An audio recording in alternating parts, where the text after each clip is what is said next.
Kwanza nipende kuwapongeza uongozi wa shule kwa maono mazuri, lakini swali langu liko kwenye kipengele cha darasa lililoanzishwa kwa watoto wenye ulemavu wa akili na usonji.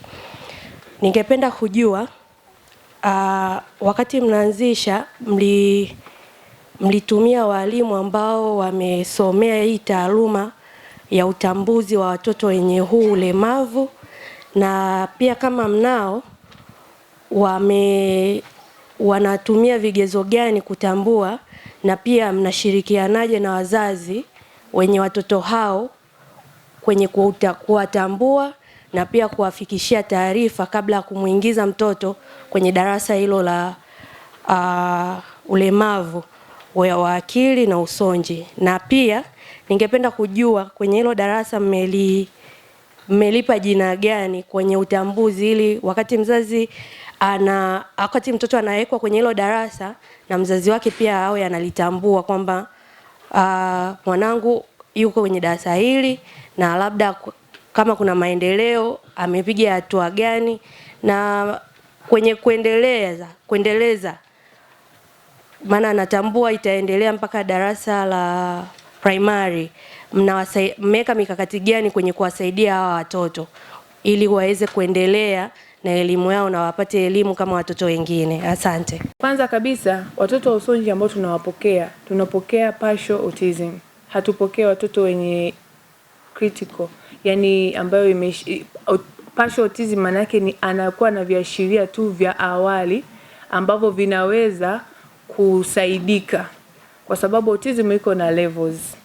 Kwa hivyo zile stage za autism zikiwa tu ni zile za stage ya chini kabisa ambayo inaweza ikatibika kwa mtoto au ikapata suluhisho, ndio ambao tunaweza kumpokea mtoto. Kwa hiyo mtoto tutakapomwona kwamba labda mtoto huyu level yake ya autism iko juu kulingana na uwezo wetu, hatuwezi tukaruhusu kumpokea mtoto. Tutamwambia mzazi kwamba mpeleke kwenye sehemu inayostahili, ikiwa ni hospitali. Kule hospitali huwa wanaelekeza kulingana na mahitaji ya yule mtoto aende wapi. Na kwa hivyo basi kuna viashiria vichache tu ambavyo sisi tunaviangalia ili tuweze kutambua kwamba mtoto huyu ana autism. Na viashiria hivyo sio kila mtu anaweza kutambua. Umeuliza habari ya mwalimu. Walimu wanaojishughulisha na watoto hawa, tunaye mwalimu mmoja kwa sasa ambaye ndio anahusika na utambuzi wa watoto hawa, na mwalimu anauelewa kwa sababu ndio vitu alivyojifunza, ndio vitu alivyovisomea. Kwa hivyo kwa uelewa huo wa mwalimu anaweza kutambua viashiria vya awali katika watoto wenye usonji.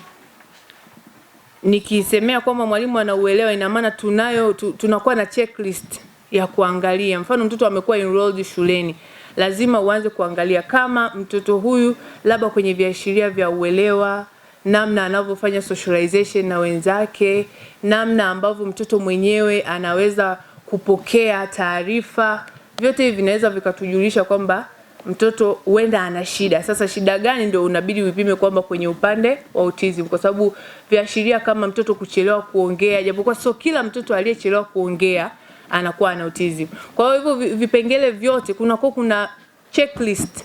Mzazi ameuliza tunatumia vigezo gani? Tuna special checklist, na ndio maana inatuongoza kwamba mtoto huyu kulingana na viashiria hivi huenda ana autism. Lakini baada ya kuvijua lazima tutashare na mzazi ili naye tujue naye yuko aware. Maana unaweza ukawa umejua wewe kama mwalimu, lakini mzazi hayuko aware kwamba mtoto ana hivyo viashiria ambavyo vinaweza vikawa vinaenda moja kwa moja kwenye autism. Kwa hivyo mzazi tukishashirikishana naye akaonekana na uelewa juu ya jambo hili, basi moja kwa moja na sisi tukiona liko ndani ya uwezo wetu tunaendelea na mtoto. Na kwa upande wa jina la darasa atanisaidia Mr. Kakusa, lakini nijibu kwenye mikakati ya kuwasaidia watoto hawa kwa madarasa ya juu. Kimsingi watoto kwa sasa tunaenda na hili darasa, tunaweza kusema ni mwaka wa 5 tunapokea watoto hao wenye usonji. kwa viashiria hivi vya awali, mtoto mwenye viashiria vya awali vya usonji ambavyo havijafika kuathiri ubongo wake kiasi kikubwa, akipata uchangamshi mzuri wa awali, tatizo lile huwa linakoma. Na hata kama litakuwepo, haliwezi likawa linajitokeza kwa kiasi kikubwa kama alivyopokelewa kipindi anaanza. Kwa hiyo mara nyingi sana changamoto imekuwepo kwenye huku chini kwenye uchangamshi wa awali, kwa sababu unakuta mtoto labda amefika, socialization ilikuwa poor, kwa sababu mara nyingi tunavyoona usonji mtoto inaweza tu ni lifestyle ya mtoto. Kwa hiyo akipata uchangamshi wa awali ambao unastahili, mtoto huyu anaweza hata baada akiingia level nyingine unaweza usijue kama alikuwa na autism. Kwa hivyo